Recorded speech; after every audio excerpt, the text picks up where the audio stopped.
அது ஒரு பிச்சை, தமிழனுக்கு போட்ட பிச்சை. இது இலங்கையின் இன்றைய காலை செய்திகள். ஞானதேரர் பிணையில் விடுதலை. பொதுபலசின அமைப்பின் செயலாளர் கலகுட ஞானதேரர் 9 மாத சிறை தண்டனை உள்ளாகியிருந்த நிலையில் அவரை பிணையில் விடுதலை செய்யுமாறு கொழும்பு மேல் நீதிமன்றம் உத்தரவு. ஞானதேரர் தம்மை பிணையில் விடுவிக்குமாறு தாக்கல் செய்த மனுவை விசாரணை செய்த நீதிமன்றம் இதனை அனுமதி வழங்கியிருக்கிறது. அவருக்கு இஸ்லாம் மதத்தை அவமதித்த குற்றச்சாட்டின் கீழ் கடந்த 9 மாதம் சிறை தண்டனை விதிக்கப்பட்டிருந்தது. கடந்த காலங்களிலும் மத அடிப்படைவாத கருத்துக்களை பரப்பியது, இஸ்லாம் மதத்தினை அவமதித்தமை, நீதிமன்றத்துக்கு எதிராக அவதூறு விளைவித்தமை உட்பட பல்வேறு வழக்குகளை முகம் கொடுத்திருந்தார். 2016ஆம் ஆண்டில் நீதிமன்ற அவமதிப்பு குற்றச்சாட்டில் சிறை தண்டனை அனுபவித்த அவர் ஜனாதிபதி மன்னிப்பில் விடுதலை செய்யப்பட்டிருந்தார். தற்பொழுது பிணையில் விடுவிக்கப்பட்டிருக்கும் ஞானதேரருக்கு எதிராக வழக்கு தொடர்ந்து நீதிமன்றத்தின் நிலவியில் இருப்பதும் குறிப்பிடத்தக்கது. சமூக வலைத்தளத்தில் அறிமுகமான அழகான யுவதி. சந்திக்க சென்ற தொழில் அதிபருக்கு நேர்ந்த அவலம். சமூக வலைத்தளம் மூலம் அறிமுகமான அழகான யுவதியை சந்திக்க தனது நண்பர்கள் இருவருடன் சென்ற தொழிலதிபர் ஒருவர் தனது நகை மற்றும் பெறுமதியான பொருட்கள் திருடப்பட்டிருக்கிறது என்று போலீசாரிடம் முறையிட்டுள்ளார். தொழிலதிபர் நண்பர்கள் போதையில் ஆழ்த்திவிட்டு அவர்களிடமிருந்து பெறுமதியான பொருட்கள் அபகரித்து கொண்டு அந்த யுவதி தப்பிச் சென்றுள்ளார். ஹங்வல்ல போலீஸ் பிரிவில் இந்த சம்பவம் இடம்பெற்றிருப்பதுடன் கிட்டத்தட்ட 2 மில்லியன் ரூபாய் மதிப்பிருக்கும் பொருட்கள் திருடப்பட்டிருக்கின்றது. காணாமல் போன தங்க நெக்லஸ் 10 பவுன் என்றும் அதே நேரத்தில் பெறுமதியான பணம் பொருட்களும் திருடப்பட்டிருக்கின்றது. தொழிலதிபர் அளித்த புகாரின் அடிப்படையில் அந்த பெண் 3 போதைப் பொருளையும் மதுபானம் கலந்து கொடுத்திருக்கின்றார். போதையில் ஆழ்த்தியதாகவும் அந்த நேரத்தில் அவர் அதிக போதையில் இருந்த பிறகு அந்த பெண் திருட்டை செய்துள்ளார். பென்னப்புவ பகுதியில் வசிக்கும் ஒரு தொழிலதிபர் தனது 2 நண்பர்களுடன் பிரபலமான ஹோட்டலுக்கு சமூக வலைத்தளம் ஊடான வலையமைப்பின் மூலம் நட்பு கொண்ட அழகான பெண்ணுடன் சென்றதாக காவல்துறை தரப்பில் சொல்லப்படுகிறது. குறித்த குழுவினர் மது அருந்திய பின்னர் இந்த சம்பவம் இடம்பெற்றுள்ளது. தொழிலதிபர் உட்பட 3 பேர் இரவு வெகு நேரம் வரையும் கொட்டலறையில் தங்கியிருந்த காரணத்தினால் கொட்டல் நிர்வாகத்துக்கு சந்தேகம் ஏற்பட்டது. இதையடுத்து ஊழியர்கள் விசாரித்த போது அவர் அதிக குடிபோதையில் காணப்பட்டனர். அவர்களிடம் அந்த அழகான பெண் சம்பவ இடத்தில் இல்லை என்று தெரிய வந்தது.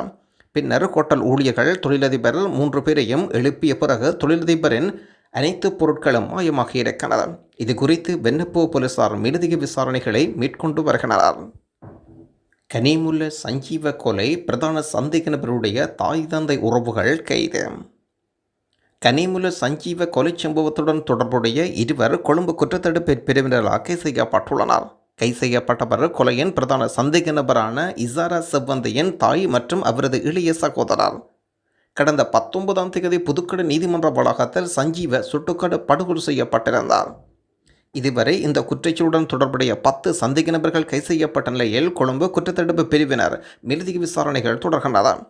இந்த சம்பவம் தொடர்பாக பல்வேறு கோணங்களில் நீதித்துறை விசாரணைகள் முன்னெடுக்கப்பட்டு வருகின்றன.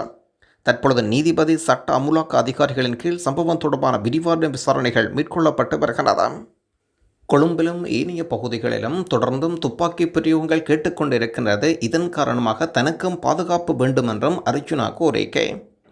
தனது பாதுகாப்புக்காக போலீஸ் உத்தியோகத்தர்கள் 2 பேரை நியமிக்க நடவடிக்கை எடுக்குமாறு யாழ் மாவட்ட பாராளுமன்ற உறுப்பினர் அர்ஜுனா ராமநாதன் வேண்டுகோள்.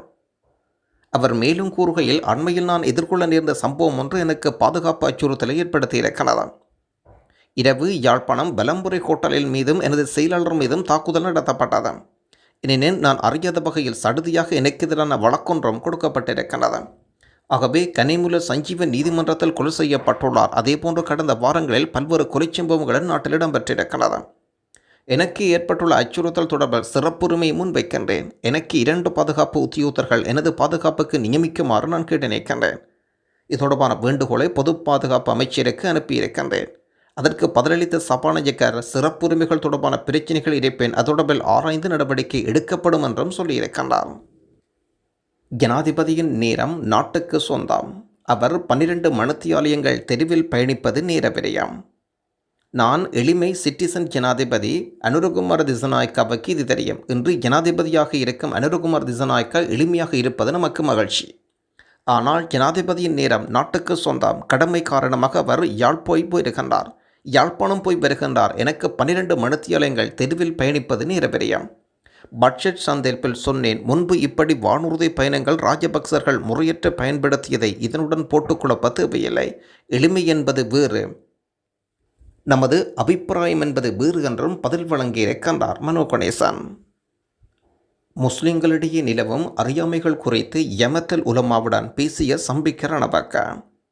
யமத்துல் உலமா சபையின் அமைப்பின் பிரதிகளுக்கும் ஐக்கிய குடியரசு முன்னணியின் தலைவர்கள் சம்பிக்க ரணபக்கவுக்கும் இடையில் விசேட சந்திப்பு ஒன்று இடம்பெற்றிருக்கிறது. முஸ்லிம் சமூகத்தினரிடையே இருக்கும் பல்வேறு பிரச்சினைகள் மற்றும் அறியாமைகள் குறித்து நீண்ட கலந்துரையாடல் இடம்பெற்றது. நாட்டின் எதிர்காலம் அனைத்து மத குழுக்களும் எவ்வாறு ஒன்றிணைந்து செயற்படும் என்பது குறித்தும் கல்வியறிவு தத்துவ பாதை என்பன தொடர்பிலும் இரு தரப்புக்கு இடையில் கருத்து பரிமாற்றங்கள் கூட இடம்பெற்றிருக்கிறது. புதிய வாட்ஸ்அப் தகவல் வெளியானது. வேலை முடிந்தது வேலை சரி என்று ஒழுங்கமைக்கப்பட்ட குற்ற கும்பல் தலைவர் என்று கூறப்படும் கனிமுல சஞ்சீவை கொன்ற பிறகு சந்தேக நபரான வழக்கறிஞர் வேடமணிந்த பெண் அவரது சகோதரருக்கு வேலை முடிந்தது வேலை சரி என்று குறுஞ்செய்தி அனுப்பியதாக தகவல் வெளியாகியிருக்கிறது. கனிமுல சஞ்சீவை சுட்டுக் கொன்ற பிறகு தப்பியோடிய வழக்கறிஞர் வேடமடைந்த சந்தேக நபரான இசாரா செவ்வந்தி தனது தம்பியிடம் குறுஞ்செய்தி மூலம் தொடர்பு கொண்டு வந்ததாக போலீசார் அறிந்துள்ளனர். இந்த சர்ச்சைக்குரிய கொலைக்கு பின்னணியில் மூளைச்செலிவாக செயல்பட்டவர் துப்பாக்கிச்சூடு நடத்தியவர் அல்ல, மாறாக வழக்கறிஞர் வேடமணிந்து வந்த சந்தேக நபரான பெண்தான் என்ற தகவல் போலீசார் வெளியிட்டுள்ளனர். ஜெனீவாவில் இன்று உரையாற்ற இருக்கும் வெளிவார அமைச்சர். ஜெனீவாவில் நடைபெறும் ஐக்கிய நாடுகள் மனித உரிமைகள் பேரவையின் 58வது அமர்வில் கலந்து கொண்ட இலங்கை வெளிவார அமைச்சர் மனித உரிமைகள் சர்வதேச ஒத்துழைப்பு குறித்தும் சில முக்கிய விவாதங்கள் பங்கேற்க இருக்கின்றார். இங்கிலாந்து பாராளுமன்ற துணைச் செயலாளர் இது தொடர்பான கருத்துக்களையும் வெளியிட்டுள்ளார். ஐக்கிய நாடுகள் மனித உரிமைகள் ஆணைக்குழுவின் அமைச்சர் இன்று செவ்வாய்க்கிழமை இலங்கை சார்பில் உரையாற்ற உள்ள விடயம் குறிப்பிடத்தக்கது. யாழ்ப்பாணம் நெடுந்தீவு விபத்தில் ஐங்கரன் உயிரிழப்பு. நெடுந்தீவில் இடம்பெற்ற உளவு இயந்திர விபத்தில் நெடுந்தீவைச் சேர்ந்த நவரத்னம் ஐங்கரன் என்ற இளம் குடும்பஸ்தர் உயிரிழந்திருக்கின்றார். நெடுந்தீவு மேற்கிலிருந்து உளவு இயந்திரத்தில் பயணித்த போது பிரதேச வைத்தியசாலையின் அண்டிய மதவடி பகுதியில் உளவு இயந்திரம் வெகு கட்டுப்பாட்டை இழந்து விபத்து இடம்பெற்றுள்ளது. முல்லைத்தீவு ஒட்டிசுட்டான் பகுதியில் குரங்கு குறுக்கே பாய்ந்த காரணமாக இளம் குடும்பஸ்த பெண்ணொருவர் உயிரிழந்திருக்கின்றார். முல்லைத்தீவு ஒட்டிசுட்டான் பொதுக்குடியிருப்பு வீதியில் இடம்பெற்ற விபத்தில் 30 வயது இளம் குடும்ப பெண்ணொருவர் உயிரிழந்திருக்கின்றார். மன்னாரிலிருந்து படகில் அகதிகளாக தமிழகம் சென்ற 4 பேர் மீட்பு. தலமன்னாரிலிருந்து அகதிகளாக 4 பேர் புறப்பட்டு இன்றைய தினம் அதிகாலை 2 மணிக்கு ராமேஸ்வரம் அரிச்சல்முனை கடலோர பகுதிக்கு சென்றடைந்துள்ளனர். கடலில் தத்தளித்த ஒரே குடும்பத்தைச் சேர்ந்த 2 சிறுவர்கள் உட்பட 4 பேர் கடலோர போலீசாரினால் மீட்கப்பட்டு கடலோர போலீசாரிடம் ஒப்படைக்கப்பட்டு விசாரணைகள் மேற்கொள்ளப்பட்டு வருகின்றன. அண்மையில் உயிரிழந்த தமிழின் தந்தை சண்முகராசா போலீஸ் நிலையத்தில் முறைப்பாடு. எனது மகளுக்கு என்ன நடந்தது தொடர்பான உரிய விசாரணைகள் மேற்கொள்ள வேண்டும் என்று வலியுறுத்தி தமிழினியின் தந்தை அவர்கள் போலீஸ் நிலையத்தில் முறைப்பாடு ஒன்றை செய்திருக்கிறார். இந்த வழக்கின் தன்மை அத்தகைய குற்றத்தின் கடுமையான தாக்கங்களை கருத்தில் கொண்டு ஒரு முழுமையான பாரபட்சமற்ற விசாரணை மேற்கொள்ள வேண்டும் என்று தந்தையின் தரப்பில் சொல்லப்படுகின்றது. நல்லதண்ணி ஹாமில்டன் வனப்பகுதியில் ஏற்பட்ட தீ விபத்து தற்பொழுது முழுமையாக கட்டுப்படுத்தப்பட்டிருப்பதாகவும் வனப்பகுதியில் ஏற்பட்ட தீயினால் சுமார் 30 ஏக்கர் நிலம் எரிந்து நாசமாகி இருப்பதாக அட்டன் வனப்பகுதி காப்பாளர் அறிவிக்கிறார். இலங்கை மத்திய வங்கியினால் இன்றைய தினம் வெளியீடு செய்யப்பட்டிருக்கும் நாணய மாற்று விகிதங்களின் பட்டியல். ஆஸ்திரேலியன் டாலர் 192 ரூபா, கனேடியன் டாலர் 211 ரூபா, யூரோன்றின் பெறுமதி 315 ரூபா, சிங்கப்பூர் டாலர் 225 ரூபா, ஸ்டீலிங் பவுண்ட் 380 ரூபா, சுவிஸ் பிராங்க் 337 ரூபா, ஐக்கிய அமெரிக்க டாலர் 300 ரூபா. தொடர்ந்து மத்திய கிழக்கு நாடுகளுக்குரிய நாணய பெறுமதிகளாக பஹ்ரைன் தினார் 784 ரூபா, குவைத் தினார் 958 ரூபா, ஓமான் ரியால் 768 ரூபா, கட்டார் ரியால் 81 ரூபா, சவுதி அரேபியா ரியால் 78 ரூபா, ஐக்கிய அரபு ராச்சியம் திர்ஹம் 80 ரூபா.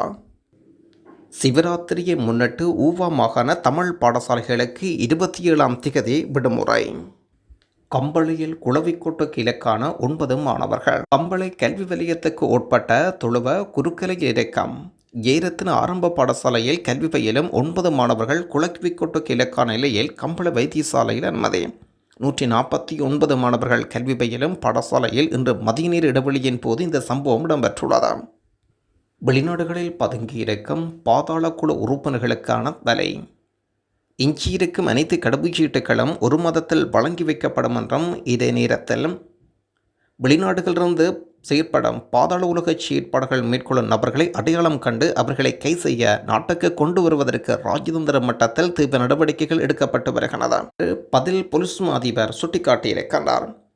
கனிமுல்ல சஞ்சீவ படுகொலை தொடர்பான வழக்கில் இதுவரை 10 நபர்கள் கைது செய்யப்பட்டிருப்பதுடன் செவ்வந்தி குறித்த தகவல் வழங்கினால் 10 லட்சம் ரூபாய் சன்மானம் வழங்கப்படும் என்றும் ரகசியம் பேணப்படும் என்றும் போலீஸ் தரப்பில் சொல்லப்படுகின்றது.